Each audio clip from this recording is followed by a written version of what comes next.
जयपुर में भट्टारक जी की नरसिया में चल रहे पीस बिल्डर्स फोरम इंडिया के दूसरे राष्ट्रीय सम्मेलन में अहिंसा और आपसी भाईचारे की महत्वता पर चर्चा की जा रही है। 3 दिवसीय सम्मेलन में देश के 12 राज्यों के 25 से अधिक प्रतिनिधि भाग ले रहे हैं। कार्यक्रम के आयोजक राजगोपाल पीवी ने बताया कि विकसित देश के लिए समाज में शांति स्थापित किया जाना जरूरी है।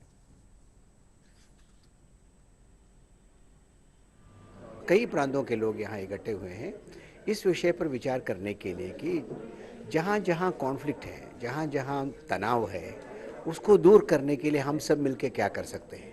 अब ये जो आए हुए लोग हैं वो सब अपने अपने स्तर पर कॉन्फ्लिक्ट को ख़त्म करने के लिए, तनाव को ख़त्म करने के लिए कोशिश करने वाले लोग हैं।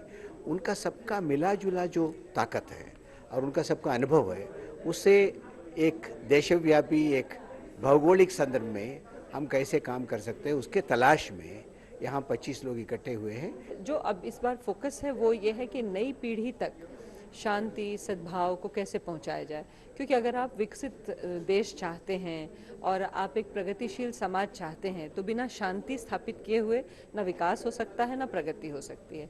तो इसके लिए हम विचार कर रहे हैं और खासकर हम ये विचार कर रहे हैं कि जिन्होंने सफल प्रयोग किए, किस तरह से गांधी विचार को आगे ले जाया जाए, इसके लिए राजस्थान में प्रयास हो रहे हैं। इसलिए मैंने इनको रिक्वेस्ट किया था कि आप अपने कॉन्फ्रेंस यहाँ पर करिए।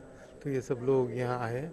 हम भारत सेवा संस्थान की तरफ से इसको होस्ट कर रहे हैं और भी संस्थाएं हमारे साथ जुड़ी हुई है जो इस प्रोग्राम को यहाँ पर होस्ट कर रही हैं। अगर मानव जाति में जब हम इवॉल्व हो रहे थे, जब हम बंदर से ये इस रूप में बन रहे थे, अगर हिंसा का वो अंश ना होता तो हम यहाँ तक पहुँचते ही नहीं। क्योंकि अहिंसा मतलब क्या? सहानुभूति, जिसे हम कंपैशन कहते हैं, दूसरे के लिए केयर करना, दूसरे की हिफाजत करना, दूसरे से प्रेम करना, और जो भी हमें लगे कि हमसे अलग है, हमारे से विपरीत है, उसके प्रति एक सद्भावना रखना, यही अहिंसा है।